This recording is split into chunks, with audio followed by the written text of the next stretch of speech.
Hey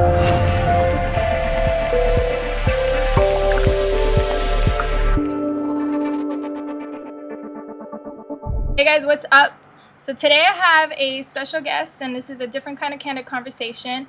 But I have my friend Freddy here, who is a digital nomad, and he's always traveling. And since I just went backpacking about a year ago, I wanted to bring something different to you guys and give you a little glimpse of what it is to really live on the road full time and to create a vision. He's created his business online that allows him to travel the world. So let's explore his inner world and see how he's made his vision a reality. What's up, Freddie? Hey, how are you? Thanks for the big introduction. So, yeah, I guess I've been on the road quite a while. It just feels natural now. I'm just like, oh, I'm heading to so and so city. And then my friends back home are like, that's incredible. You just choose which city you're living in every couple of months. I'm like, yeah, it's pretty normal at this point. Don't even really think about it anymore. But it's great being on the road. I mean, you've been on the road a while now too, right? It was about a year and a half or something like that, 2 years. No, yeah, right. I wish 2 years. It seems longer. Almost a Yeah. year. Yeah, pretty much a year actually. I just made a year in April that I've been on the road. Wow. Yeah, Congrats. thanks. But definitely, you are definitely up there. How long have you been traveling for? Pretty much on and off since 2010. It's really when I started traveling a lot. Just a year after I graduated, I didn't know what to do with myself, and just kind of went to Europe, and then I went to South America, and then I went back home for almost a year, and then I've been traveling pretty much ever since. So I feel like every time I come home, it's been less and less. Like first it was a year, then 6 months, then 3 months, then a month. So now it's just pretty much life on the road.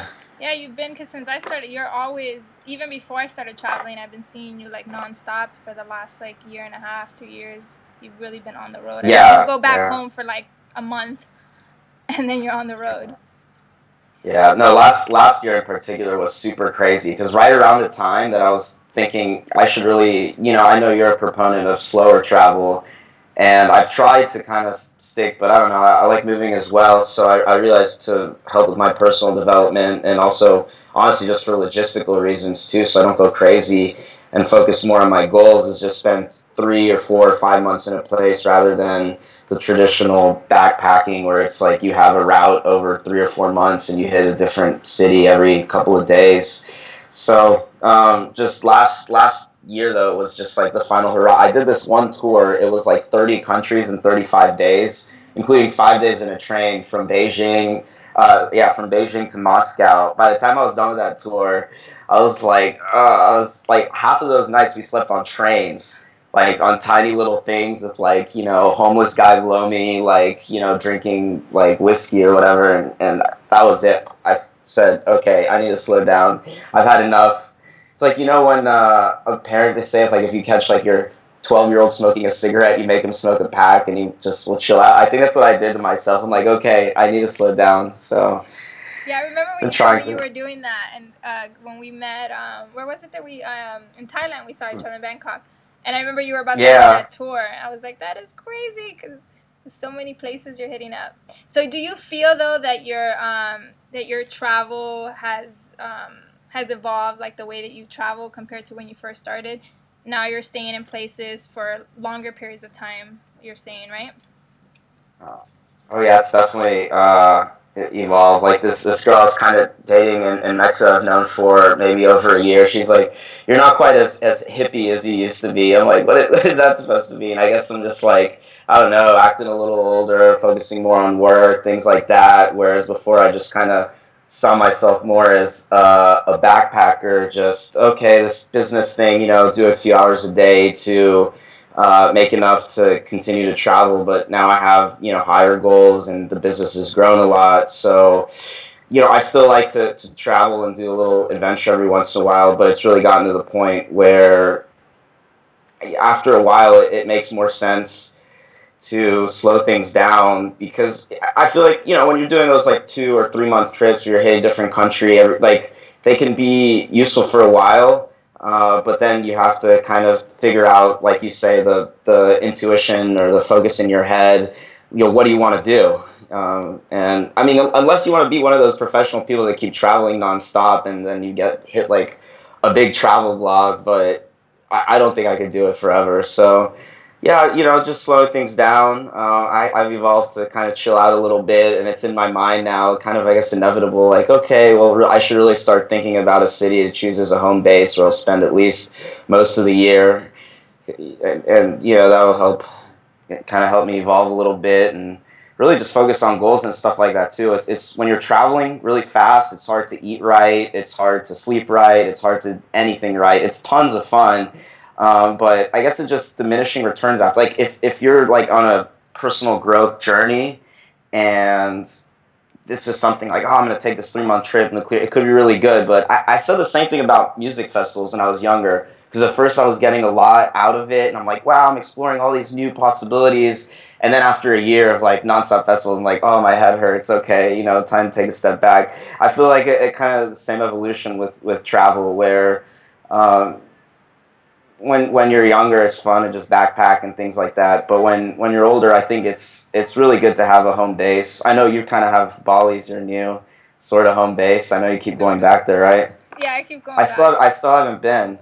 Tell me a little bit about when you first started traveling. How was it? Because you said you started a little bit. You went to one trip for, whether it was a few weeks or a month, and you came back, and it kept evolving where you kept leaving more and more.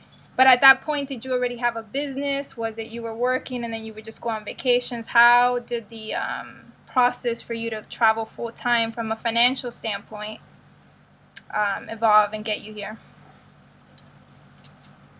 Well, I guess it could start where I had a little bit of money saved up. It's actually a funny story. I mean, right after school, I was like drinking. I was like just partying, doing too many drugs. I had no idea what to do with myself, and I got fired from a corporate internship a year before, on like the first week, and then like a year later, I found this other job with this company, and I was like, I can't get fired. I can't get fired. Did everything I could. Still got fired after 3 months. And it's just so common with entrepreneurs. It's like, oh, you chose such a life. You're like, well, not really. I really just got fired like 5 or 6 times and figured I need a way to make money. So I just remember there was just one week where I think it was my girlfriend I was dating for like 6 months at the time broke up on the same week that they fired me, and I'm like on the highway all stressed out, like switching lanes, like not even concentrating. I thought like my life was just gonna hit rock bottom. So I just said, screw it. I'm gonna go to Europe and backpack for a few months with some of the money I have saved up.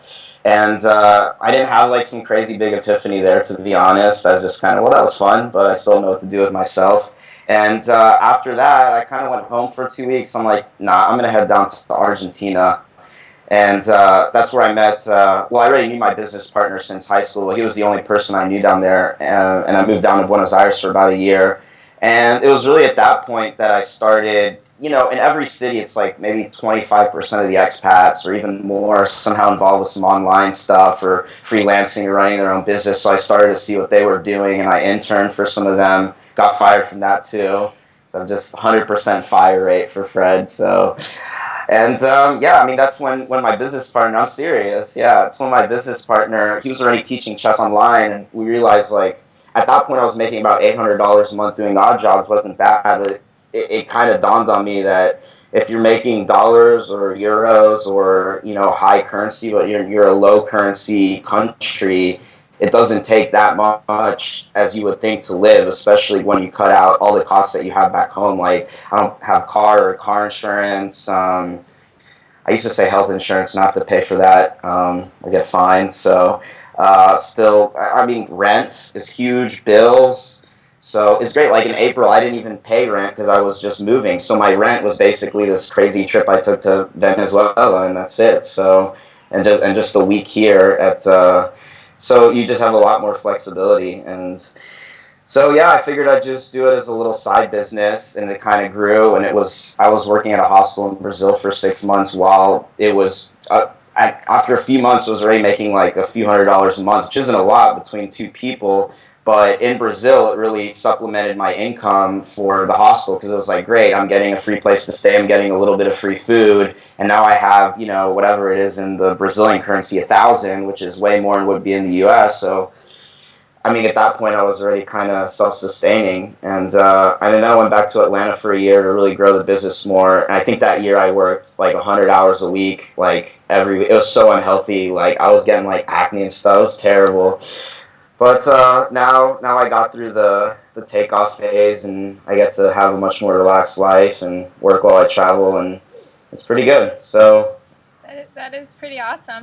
See, that's a really cool like story.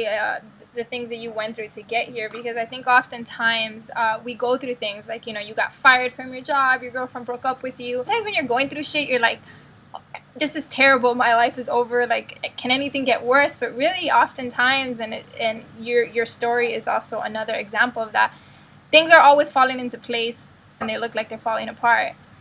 definitely true. When you first started doing the odd jobs, was it easy to find it, or did you have a hard time? Because some people might be afraid of like, what if I run out of money? How am I going to find a job out in another country? I don't speak the language, etc. Yeah, I mean it's definitely hard to take the first jump, and that's one of the things I'm passionate about promoting to people is that you don't have to be like some kind of genius or business guru or anything to be able to make enough money to live abroad. It's really up to you, and there's really tons of options. I think if anything, even people who travel are don't even see all the options available to them. The typical thing that people do is teach English. That's the first thing. There's always work available, but it's very, very, very hard work, especially when you're beginning, and in most countries you barely make even enough to live. So, and then there's also jobs within the country, and that's how I kind of started in Argentina. But we have to understand is in these countries that are, I don't want to say they're like, poor countries, let's say like middle income, developing countries, you could say, the wages there are much, much, much lower. And so if you can make even a little bit of money online, it's just a whole different world. I mean, there's people working as freelance. You can start as a freelancer. You do graphic design. You could even be a copywriter. There's just so much freelance work on sites like Elance and Odesk and things like that.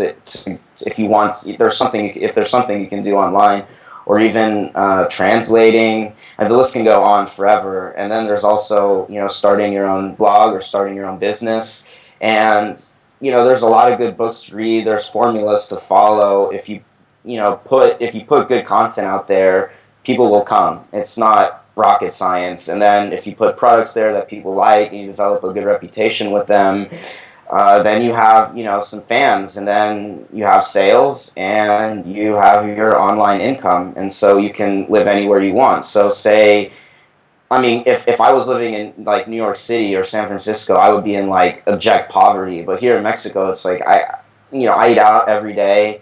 My place here is relatively nice, but I mean, at the end of the day, I doubt I'll spend more than $2,000 this month where I'm living extremely well. So you can do that too. You don't have to wait till you're making enough to make the money. You live at home where you have not only is the currency, you're in the country where everything's expensive in that currency, but when you have a lease, you have the car, you have all these other expenses too, and it's just much harder to live. So I mean, for me, it's easier to live abroad. I agree. Yeah, definitely. That's something that even here in Bali, like the currency is a lot lower, so you get a lot more. Like.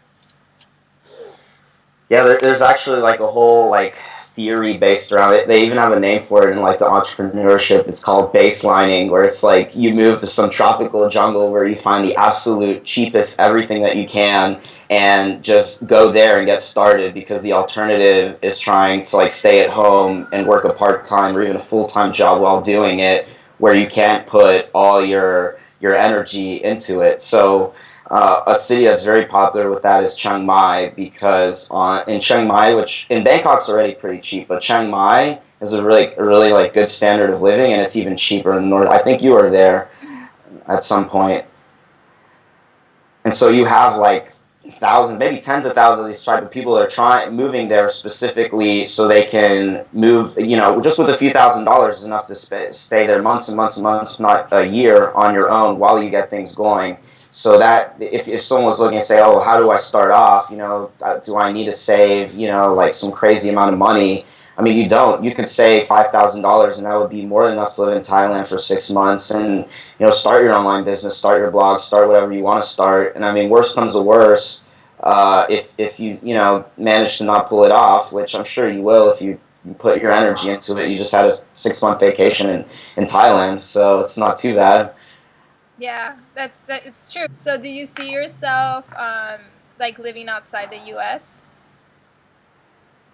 Yeah, probably. I've really been toying with the idea of Mexico, just as it's, I don't know, it's not as like sexy as Brazil or Thailand or Bali, but if you just kind of put the checklist of things that I look for personally, it scores very high marks. Like it's cheap, the food's all organic and delicious, and it's close to home. And I just really like Mexico City a lot. Like it used to be a kind of dirtier city, and now it's become very cosmopolitan. I mean, I would think about Europe, but it's just so hard to get like proper visas as American to live there and everything. It's just not worth the trouble. Yeah. Um, I wanted to ask you your experience on couch surfing from a male perspective because I talked to a friend of mine who also travels and asked her about couch surfing from a female perspective. uh, So, for any of those people who are either afraid of couch surfing or aren't sure, what has been your experience with it that you can share with us? yeah, I haven't used couch surfing in maybe about a year, but I hosted a lot of people over the summer, and pretty interesting people of all walks of life. I've never really had any major incident with it. You just have to be prepared for sleeping on any surface. I remember one time some girl invited me in Guadalajara, and the couch was like this like small. It used to be a lazy boy, but all the fabrics were taken out, and instead she just nailed some like skateboards on it, and it was like 3 feet wide. I mean, I'm not a big guy, but still, it was like 2 feet wide. I'm like, how am I supposed to sleep on this?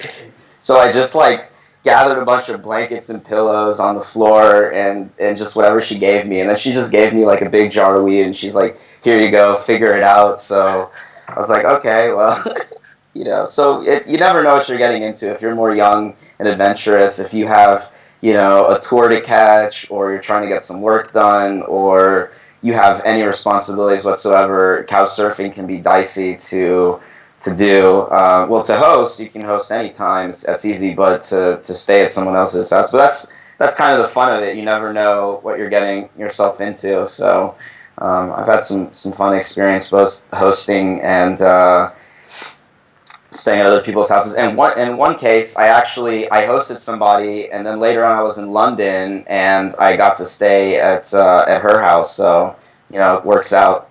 Because I think what people don't realize is that you do have to spend time with the host. Yeah, So, yeah. how was that for you? Because you're saying obviously if you have work to do and stuff like I that. it's funny you say that. I did have one girl stay once, and she she had some kind of wedding in Atlanta, and so I barely saw her at all, and she kept having me just take her to all these places all the time, getting stuck in traffic, and I can't say my experience with that was too well. I felt kind of used. I barely got to see her.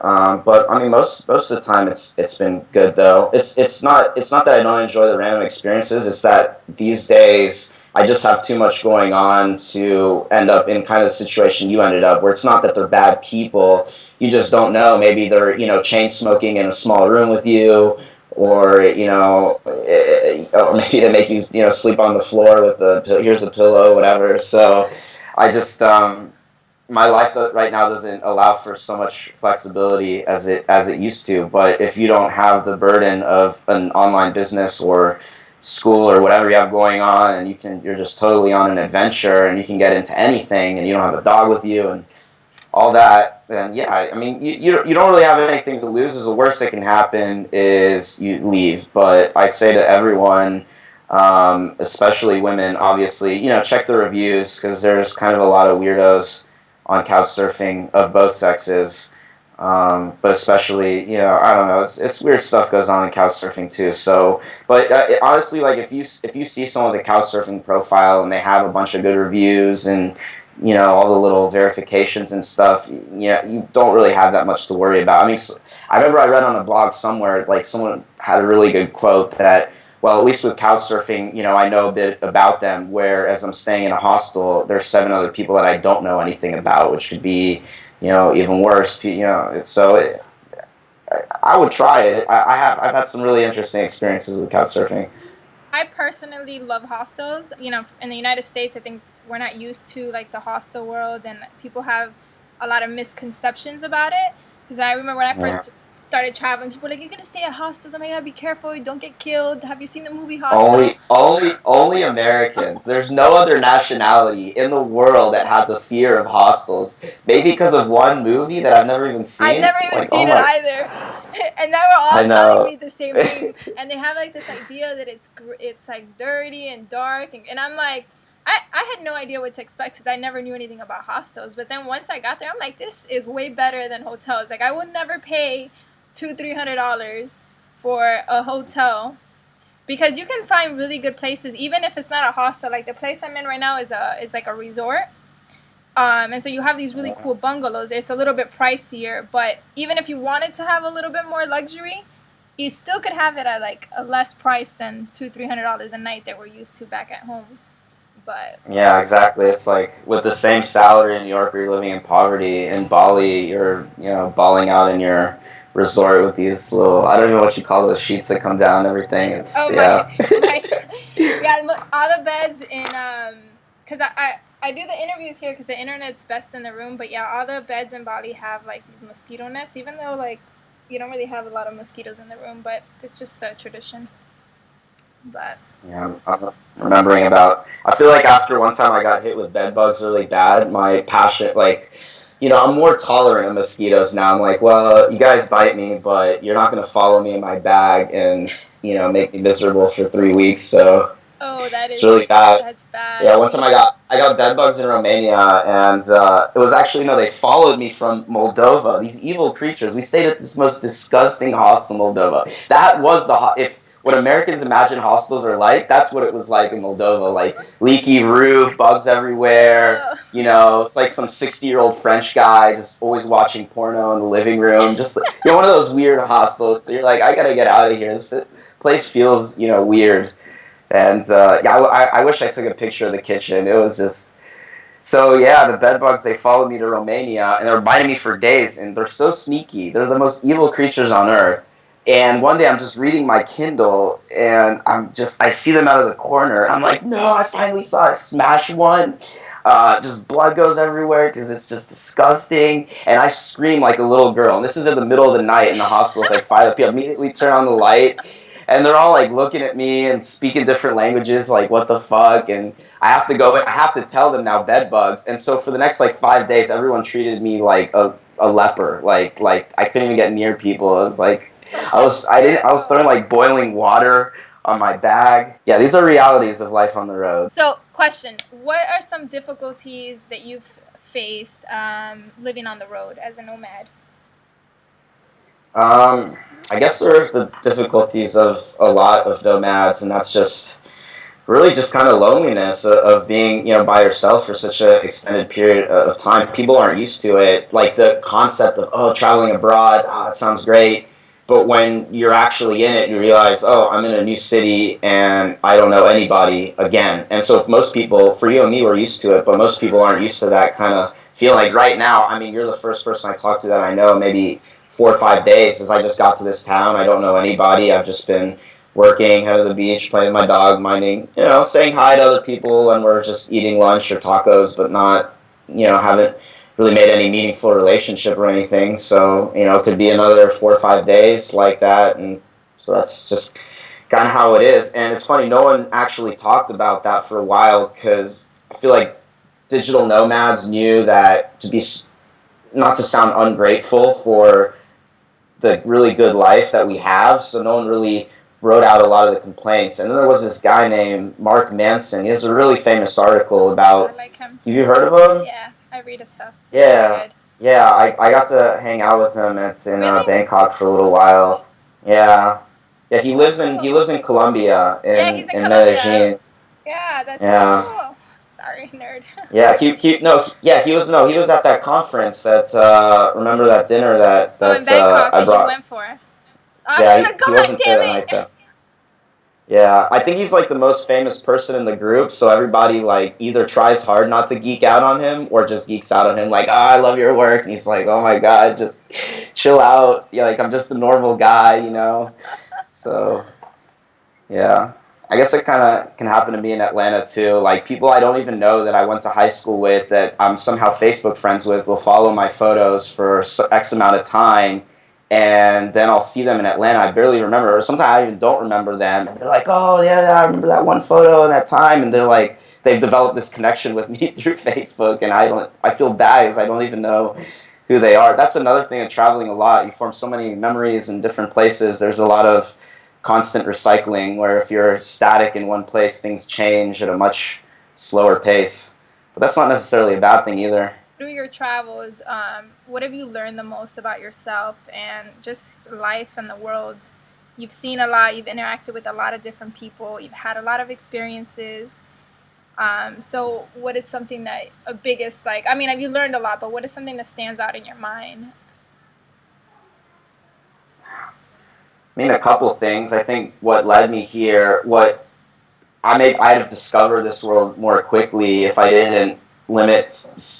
There's always more options than you think there is in your journey in life and everything else. So I feel like the way I used to see things before I travel was, oh well, I have option A, which is just keep partying and doing nothing, or option B is get a corporate job. But there's actually like a million different things you can do, and I feel that's what people. I mean, especially since we're like kind of talking to American audience, not to single Americans out, but there's just way more options than that, and there's the whole world at your fingertips, and you have nothing to lose by just going on a trip for a few months and seeing where things go. I know plenty of people that have quit their corporate jobs and started traveling. I've never met one person who said they regretted it. They say, "Oh, I really miss my corporate job."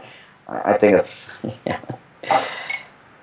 What about personally for you as a just growth wise and Yeah, I mean, just really believe in yourself. I guess there's a lot of struggles to get where I am now, and still have a lot of struggles. But I feel maybe before I used to value other people's opinions too much. I mean, for example, when starting my business, the first year was really, really, really tough because you would know too. You're trying to start your thing. It's like you're posting all these videos, you're posting all these articles, and you're doing everything you can to promote yourself, and it's still like, barely moving up. It's just to get that income online. It's not that easy. You have to put a lot of work into it, and at that point, I feel like I was talking to certain people that maybe they have kind of failed, and they say, "Oh, well, you're not really going to make it. It's impossible to make that much. Very few people, only 1% of people that try will make it, and you just need to drown those voices out and keep working for what you're doing." Because I feel like most of the times where I was just ready to quit and go back home were right when I was at the point, like right before I was about to make like a new breakthrough, either in life or in my business. So, I know it's kind of a little bit cliche, but it's really true. That's how it kind of plays out. It's right where things are getting the toughest that there's like a big change about to occur. I agree, and that's like this is a great transition because I did want to talk to you about business. Sorry. Oh my god. All right, come in, Moon. Sorry, he's like a huge dog. He's like a Rottweiler, and he just like smashes the door until he can open it. He just wants to hang out. He's Yeah, I swear, like ever since, because I had to give up my dog, like I'll have like these random dogs manifest themselves throughout my trips, and like want to spend time with me, and I'm like, oh, I feel like this is like my dog's spirit. Anyways, Cookie. Yeah. um, so yeah, so talking about your business because I wanted to transition into this, so this is a perfect topic. Yeah, I was working on three different things when I started my business, and I worked on, two of those for a while, and then I guess it was around mid 2012, I quit all the other stuff. I was involved with media company in Atlanta, getting them started, their online presence, and then I was also working for a tour company in Brazil. But once the online chess business really took off, I had to quit the other stuff because it was taking up too much of my time, wasn't making me enough money, and more importantly than the money is the time. I needed to really focus on my core business too. I mean, that's what most people recommend. It's better to have one thing you're really working better on than to try to do three or four different projects kind of sloppy. I mean, I am hoping within the next year to get my own blog going and talk about marketing and life and travel and all that good stuff. But in my business, it always kind of eats me up as well. So it's not. People think it's like running your online business and being able to travel would solve all your problems, but you get a whole new set of problems and challenges, and things that you kind of previously took for granted. I mean, someone who works a job can get the weekend or a few days off or 7 days off. I have like a little baby; it doesn't stop just as I want it to, so it can be a lot of pressure too. It's So like can went a you? little bit of a rant. No, this is no. It's perfect. You're dropping a lot of like wisdom in between. This is what it's about, just having a conversation. But so, can you tell us a little bit about your business so that people know what we're talking about? You have your YouTube channel and you teach people online how to play chess, right? And you have Yeah. videos. Yeah, it's more geared towards like intermediate, advanced players playing tournaments and things like that. So we hire grandmasters to do screencasts with the webcam, and that's our main promotional avenue on YouTube. And those are also the main product we sell. So we sell our own chess videos, screencasts, courses, whatever you want to call them, and then as well as other people's as well. There's maybe 7 or 8 different companies that make them. So it's our little niche. And how long did it take from the time that you and your partner started this idea for it to grow on YouTube and online to be profitable? Well, we didn't have that much trouble gaining a following because my partner's a chess master, so he was already putting out free videos. And even if you don't have a following, it's like a very esteemed title. So people say, "Oh, this chess master's posting free videos." They'll come to it, and that's how we got momentum. That plus writing a lot of articles, and it was it. We didn't have a lot of trouble building the audience and making a huge audience, but it was harder to transition to products. So we had like our first product that was like $15 or something, and we pushed it out, and like we had like a very good following, like 10,000 YouTube followers or whatever, and like 3 people bought it, and we were just so angry and frustrated about it. So then we kept lowering it to like $5, and still nobody bought it. And then slowly but surely we were putting other products up, and then kind of people transition to the idea that we're not just a free source of cool information, but a good place to buy premium products as well. So So I what mean, did you learn from that experience? Because that's interesting. You put a product out. You had this expectations because obviously you had like 10,000 followers. You're like, this is gonna be easy. When you put a product out, at least like a couple hundred people have to buy it, and then 3 people bought yeah, it. yeah. So what did you learn from that? What was it? Why did people not buy even though you had the following? I think people just weren't used to us being a place to buy things at the time, and so we just had one little product in our store, and um, we were still kind of getting our reputation going, so maybe people didn't want to enter their PayPal or credit card. So it takes a while to transition your audience. I think it was just that plus we put out too much for free. Like we put out, this was like 12 hours long, and I think we put out like 3 hours on YouTube, so that might have killed us too. So we made a few mistakes along the way, but I mean everybody does. It's just how it works. You learn from your mistakes. I mean, that's the way I learn. I don't learn that well from reading a book. It's just a lot of trial and error. So I mean, even now I feel like when I'm doing things, I'm like, do I really know what I'm doing? Is this just all a complete disorganized mess and I got lucky? So it's always a challenge. Yeah. Well, no, I think just being an entrepreneur and anybody just following a vision, like just being able to create this vision that you have for yourself is it's always difficult, and you're gonna make a lot of mistakes. I think I'll give a list of a few recommended books for people who are interested in living this kind of lifestyle and how they can support themselves online. One really good one is The 4 Hour Work Week by this guy, Tim Ferriss. Have you heard Yes. of him? Yeah. Okay, you've heard of Tim Ferriss. It's really interesting, dude. He wrote this book in 2007 predicting all these changes because back then no one was working online. I mean, we're not talking ancient history. It's like 8 years ago or Yeah. 7.5 years ago, where it's like 5 years from now, everyone's going to be traveling and working online and virtual teams and all these things and all the possibilities of the things that he can do. So he kind of pioneered it. So like amongst people in the digital nomads, some people kind of like I don't know. He has a little kind of cult of personality thing going. A lot of people like obsessively follow this guy, but he wrote kind of an interesting book that gives you a lot of segues and options and things to think about if you are maybe not living the life of your dreams or job of your dreams and you want to start traveling and living abroad, how to segue. I mean, he has some radical ideas that actually work for people. For example, if you work a corporate job at this point, because people are so dependent on computer, it's not unheard of that if you say, I'm either going to quit or I want to work abroad on my computer for the next 6 months. A surprising amount of bosses would say yes because they would rather keep you on as a remote employee, or it might not even matter that like the office is going online right now, so you don't need to be fixed to one place. So we're living in unprecedented times where even 10 years ago this was impossible. You can do all these things now.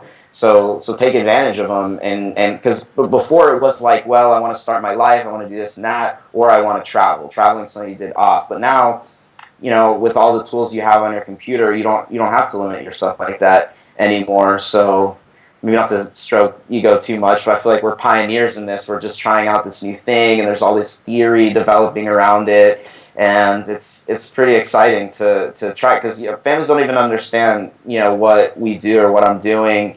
It's like, what? So you do this thing? They think maybe I'm running some kind of cartel or doing something like illegal. It's I don't. We always joke about that. Like when you're traveling abroad, try to explain to people what you do back home, and they just kind of look at you funny, like, and give you a way simplified version or something like that. So That's funny. Yeah, no, it's true. Not a lot of people understand this kind of lifestyle, but no, this is all such good information.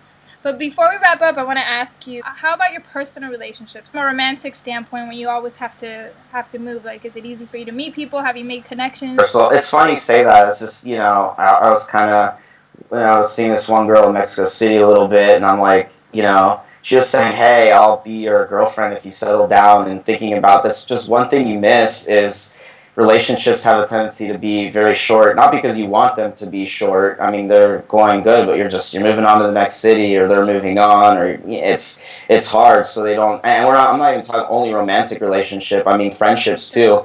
My network used to be more my 3 or 4 or 5 very, very close friends, and then that was it. And now it's like I have a lot more acquaintances and people, other nomads that I see, but they're more along superficial lines. And that's one of the things that you kind of lose when you travel too much is you spend a year abroad and then you come home and all your friends like, hey, I'm back. Well, a whole year went by of different experience and different things, and you just kind of faded out a little bit. So now you can't. You end up kind of inadvertently giving all that up, and you kind of eventually just become, I guess if you live the nomad life too long, there's no turning back. Not that it's a bad thing. I mean, I think I wouldn't trade it to not be a nomad. But just things to think about because people don't talk about the I don't want to say the negative, but the different sides and aspects to it. Yeah, everything. I think everything in life, it's like it's a give and trade. You have to be willing. Actually, I think Mason, he was the one that we talked about. He talks about like when you want something, you also have to make sure that you want the struggle that comes with it. Oh, Because it's like my favorite Mark Manson article. I gotta send this to him. He'll be like, oh, just yeah. well, Freddie, you've been awesome. This has been a really cool conversation. Yeah, thank you. I can't believe it's been 57 minutes. Like, I wow, it know. went by really fast. Yeah, it goes by really fast. And usually I was like, we could keep this going for like an hour, but no, I think we got a lot of good information for anybody who wants to travel and start a business. And I'm gonna have your info on the video if anybody wants to contact you, want to learn about chess, or just wants to explore your mind and get some information from you. Okay, Sounds good. great. Yeah, no problem. All right. Well, it was great being on.